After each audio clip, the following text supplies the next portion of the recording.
durian mempunyai cukup banyak penggemar, sampai-sampai muncul istilah maniak durian. Dimakan langsung saja, buah tropis ini sudah terasa nikmat. Bagaimana jika diolah menjadi sebuah minuman, seperti es durian? Bisnis es durian ini bisa dijadikan referensi untuk usaha baru. Selain bahan bakunya mudah didapat, cara produksinya pun tidak terlalu sulit. Ditambah lagi dengan banyaknya penggemar buah durian. Nah, pemirsa, sejumlah pelaku usaha melihat hal tersebut sebagai peluang yang menjanjikan. Salah satu pasangan yang melihat peluang bisnis ini adalah Justinus Agung Nugroho dan Mary Anne Kartika.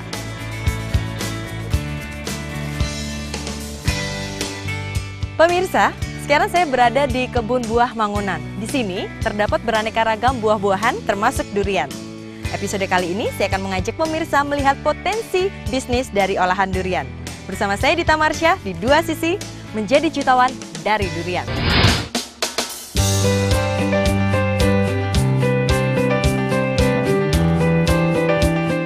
Durian, siapa yang tidak kenal dengan buah yang satu ini? Selain bentuknya yang besar dan unik, buah yang memiliki aroma menyengat serta rasa yang eksotis menjadikan durian memiliki gelar rajanya buah.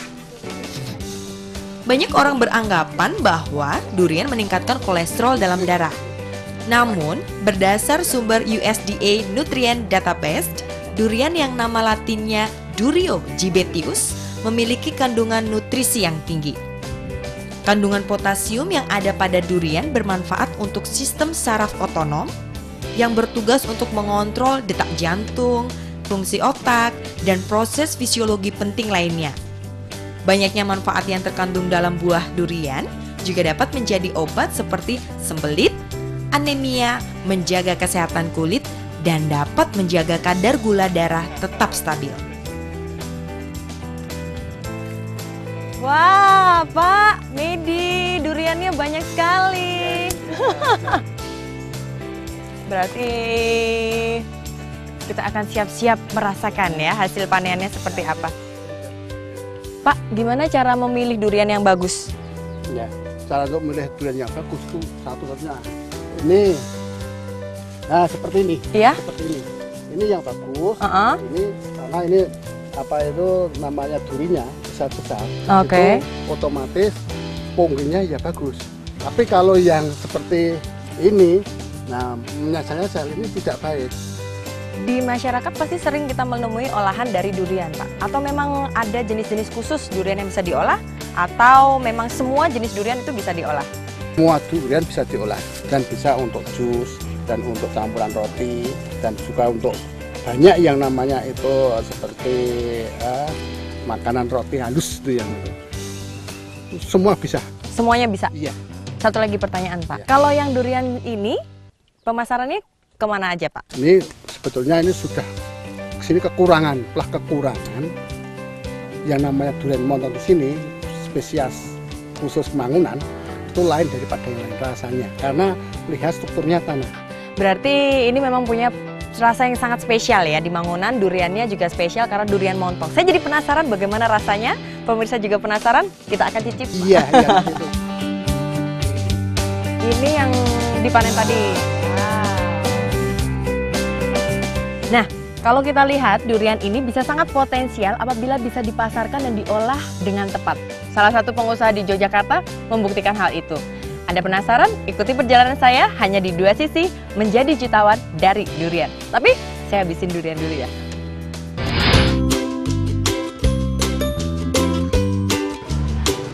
Brand es mendem durian. Kedengarannya aneh ya. Tetapi itulah merek yang dipilih Justinus Agung Nugroho, pelaku usaha minuman es yang berbahan dasar durian.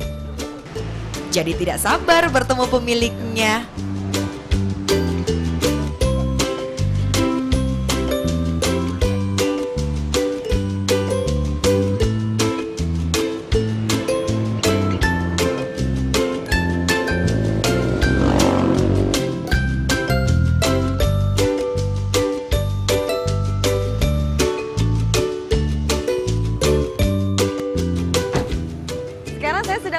kawasan Nusa Indah, tepatnya di Condong Catur, Depok, Sleman.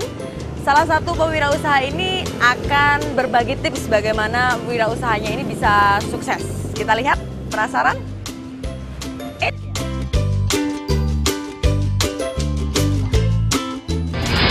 Kemitraan selama 2 tahun, terus yang 30 juta, Ibu Nin sudah dapat gerobak stainless.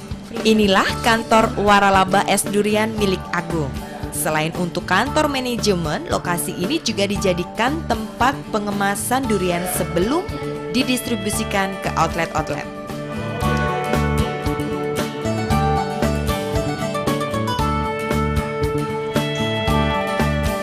Untuk menjaga rasa, durian yang telah dimasukkan ke dalam plastik ini langsung disimpan ke dalam freezer atau lemari pendingin. Oh iya, semua produk di sini menggunakan durian lokal loh. Jenis ini dipilih karena kandungan alkohol dalam buah durian lokal lebih kentara dan pastinya bikin mendem. Berbicara soal ketersediaan durian, pasti ada pertanyaan di benak Anda soal kelangkaan durian. Apalagi jika sudah tidak ada pada musimnya. Namun, Agung berani menjamin 100% ketersediaan durian meskipun tidak pada musimnya. Bagaimana ya caranya? Padahal beberapa daerah penghasil durian termasuk Yogyakarta masih kewalahan memenuhi kebutuhan para penikmat durian.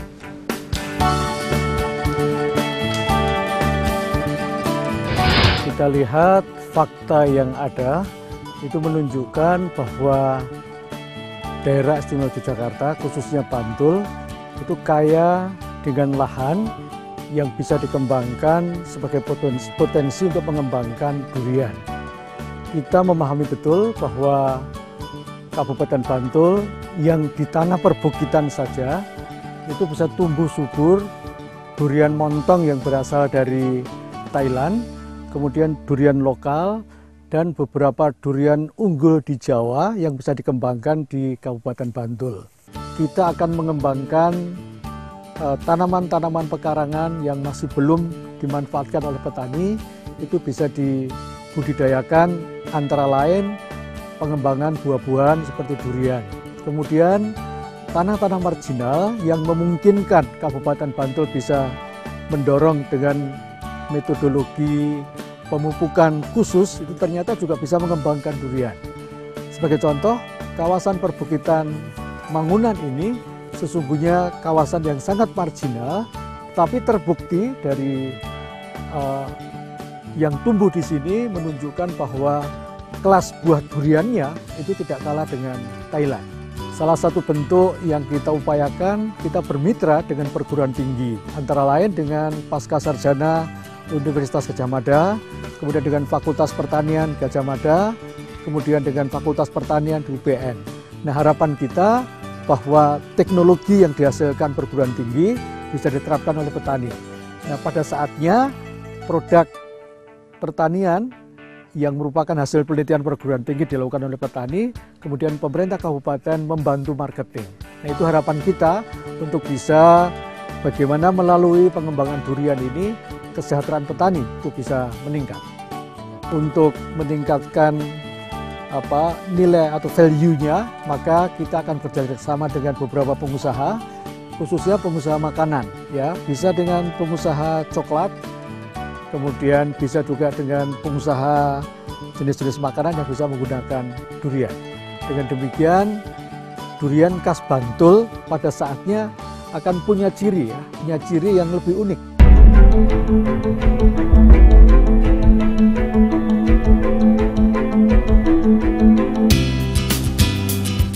Selain penyimpanan durian beku, di sini juga dilakukan proses pengepakan aneka kebutuhan mitra. Mulai dari durian beku, susu, meses, hingga gelas cup plastik. Barang-barang kebutuhan mitra yang telah dikemas dalam paket langsung dikirim ke beberapa daerah di Indonesia menggunakan kargo.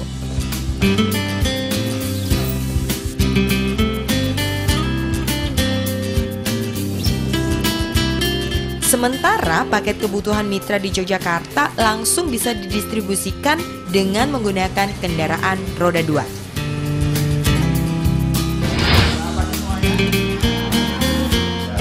Nah, itu dia Pak Agung. Rupanya dia sedang memimpin briefing.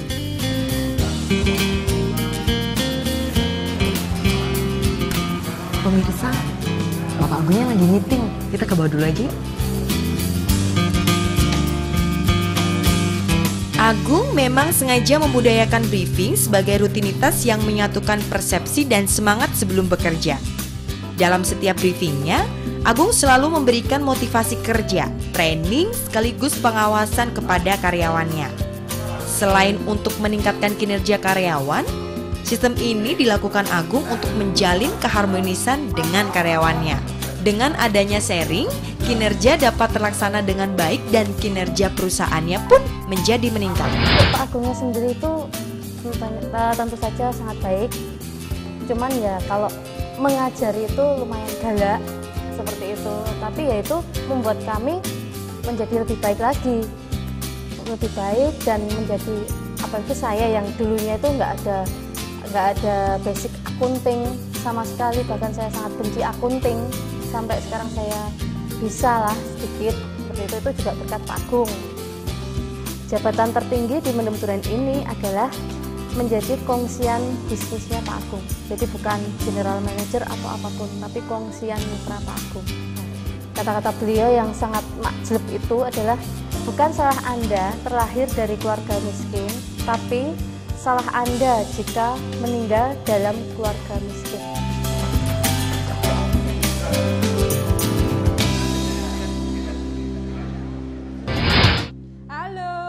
Selain briefing, seluruh karyawan Agung juga menjalani budaya kerja menarik dalam upaya meningkatkan kinerja. Kita bekerja. Ya, teriakan yel-yel yang lantang seperti inilah yang selalu dikumandangkan pada setiap pagi. Pengulangan kata-kata positif inilah yang menjadikan doa serta harapan seluruh karyawan. Ritual rutin yang tak kalah penting dijalani adalah doa. Kita pun sepakat apapun yang diawali dengan doa niscaya akan mendapatkan berkah dalam setiap langkah. Meski sempat tidak disetujui orang tua karena berjualan menggunakan gerobak, namun itu tidak menyurutkan niat Justinus bersama istrinya membuka usaha es duren dengan gerobak. Dengan modal hanya 7 juta rupiah dari hasil penjualan motor sang istri, tak disangka pemirsa, respon masyarakat luar biasa. Kalau boleh tahu ya, ini adalah usaha yang pertama atau dulunya pernah mencoba usaha yang lain ya? Sudah ada, ini bukan yang pertama kali. Boleh diceritakan? Banyak, sebetulnya banyak. Jadi istilahnya ada handphone itu bahkan 3 kali kita. 3 kali? 3 kali. Terus ada lobster, air tawar, terus ada pernah di dunia pendidikan, dan masih banyak lagi. Nah, menarik sekali Pak Agung. Kenapa memilih usaha mendem durian? Pada awalnya karena keterbatasan itu, yang penting modalnya murah. Satu. Kedua, pada saat itu dengan modal murah, kita kepikirannya cuma di gerobakan. Jadi kuliner itu karena kita kebetulan suka makan. Suka makan dan akhirnya ke kuliner, dan gerobakan itu solusi paling murah. Nah, durian ini kan musiman ya Pak Agung ya. Bagaimana mensiasati kebutuhan konsumen ketika duriannya itu mungkin musimnya agak sedikit atau bagaimana? Nah, itu salah satu kunci dari mendem durian itu sendiri. Jadi kita mempunyai jaringan supplier yang cukup besar dari Jawa sampai Sumatera di situ. Jawa sampai Sumatera? Jawa sampai Sumatera. Sehingga istilahnya dari setiap daerah itu kan mempunyai musimnya sendiri-sendiri. Sehingga asalkan kita pintar-pintar untuk mengetahui musimnya itu di mana saja, artinya kita selama sepanjang tahun itu tuh bisa cover. Kenapa sampai muncul ide mewaralabakan atau memfranchise usaha mendem durian ini, Pak? Oke, jadi setahu saya, sepengetahuan saya, yang namanya mengembangkan sebuah usaha itu ada 2 hal. Satu, konglomerasi, dan kedua, kemitraan atau franchise ini tadi. Kalau konglomerasi itu kan sangat cocok bagi orang-orang yang mempunyai resource besar, modal besar, modalnya kuat, seperti itu. Sehingga semua cabangnya adalah milik sendiri semua. Tetapi untuk modal yang terbatas, strategi yang paling tepat itu adalah dengan cara memitrakan. Dengan cara memitrakan kan otomatis modal itu dari mitra, tetapi sistem, produk, merek, dan lain-lain itu dari kita. Sehingga kita kerjasama, Anda untung, kita untung. Seperti itu. Nah pemirsa, kita akan langsung berkunjung bagaimana pencapaian Pak Agung yang sangat bombastis kalau saya bilang. Penasaran outletnya seperti apa? Yuk kita lihat. Mari Pak Agung. Ya. Pertama kali Agung membuka gerai es duriannya di kawasan Gejayan. Tidak ingin kehilangan momentum, memasuki 2010, Justinus mulai mencari mitra alias Diwara Labakan.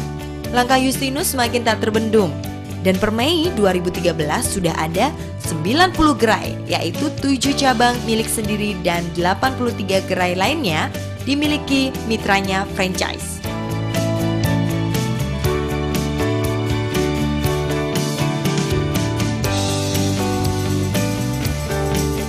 Akhirnya sampai juga di salah satu gerai es durian di kawasan Jalan Solo.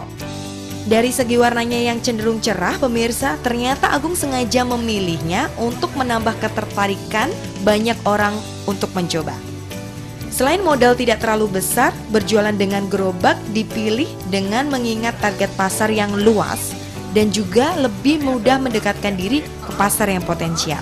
Yang 15 sama yang turun 20. Coklat sama putih ya rasanya? Iya. Aku mau coba deh yang setengah cup yang putih. Putih. Ya, pakai kacang apa mesin?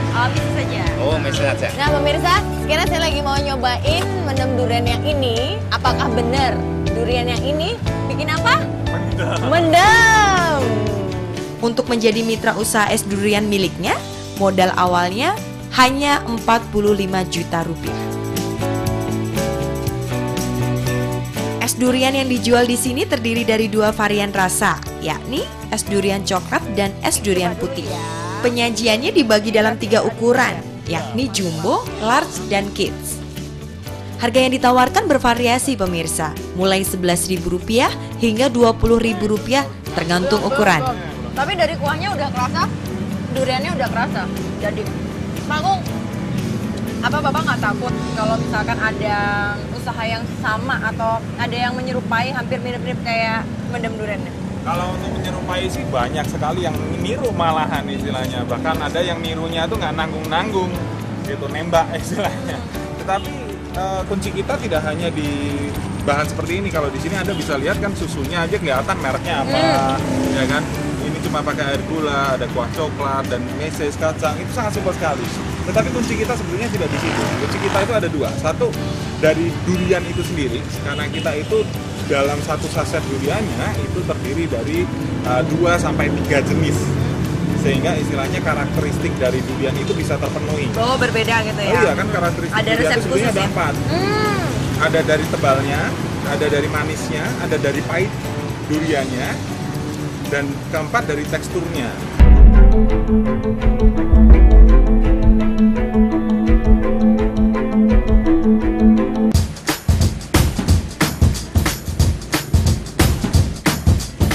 Demi meningkatkan pelayanan kepada pembeli, lalu dibuatlah cabang es mendem durian dalam bentuk kafe kecil yang biasa disebut Mendem Durian Corner.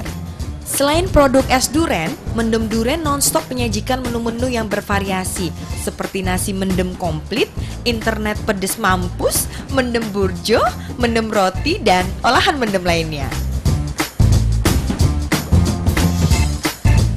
Meski Agung telah memiliki usaha yang mapan, namun dorongan untuk terus mengembangkan bisnis tak pernah berhenti.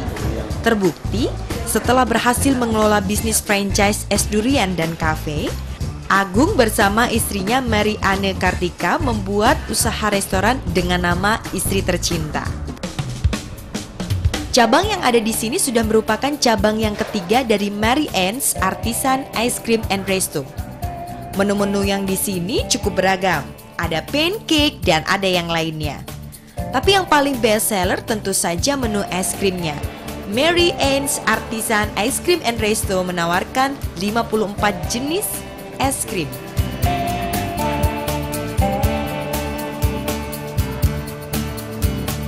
"54 varian es krim inilah yang selain membuat tempat ini menjadi langganan pecinta es krim, juga membuat Mary Anne's Artisan Ice Cream and Resto memecahkan rekor muri dengan varian es krim terbanyak di Indonesia. Bu Ana, dulu kan yang menciptakan resep mendem durian. Iya. Dengar-dengar sempat nggak pede. Kok bisa?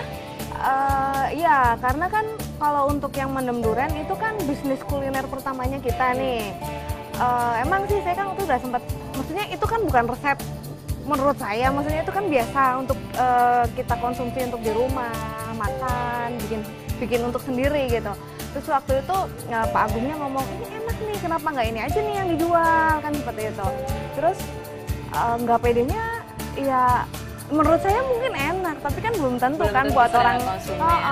selera konsumen juga enak juga buat mereka. Mendem durian, sekarang ke Mary Ann, Ya. itu konsepnya berbeda sekali. Itu bagaimana bedanya, apa aja sih? Kalau dilihat dari luas tempatnya jelas sudah berbeda banget ya, karena kan awalnya memang kita boleh dibilang memang kita di kuliner ini benar-benar dari nol, dari gerobak, kemudian kita belajar naik kelas, kita ada di burjoan waktu itu sempat juga kan, mendem durian, terus ada burjo juga, kemudian ada setelah itu kita naik kelas lagi nih, kafe. Ya, terus yang ini yang sekarang yang Mary Ann Ice Cream and Resto gitu. 54 varian ya di Iya, Mary Ann betul. ini. Sampai kemarin mencetak rekor muri ya? Yes. Itu kira-kira tanggal berapa kalau? Pas kita opening untuk yang Mary Ann Ice Cream and Resto di tanggal 20 Desember 2013. 13 untuk tahun Ya. yang lalu. Dan rencananya akan tambah lagi atau bagaimana nih? Jelas. Nanti kita pasti akan tambah untuk varian rasanya. Nggak berhenti hanya di 54, cuma kan 54 rasa aja udah tempatnya udah segitu tuh. Jadi ya perlu tempat yang lebih besar. Jadi kalau memang memungkinkan tempatnya, ini aja saya masih tetap trial untuk rasa-rasa varian rasa yang baru. Bisnisnya Pak Agung, Bu Anda kan selalu mendampingi ya, supportnya sejalan mulai dari bisnis yang pertama sampai bisnis Mary Ann sekarang ini. Pembagian kerjanya seperti apa antara Bu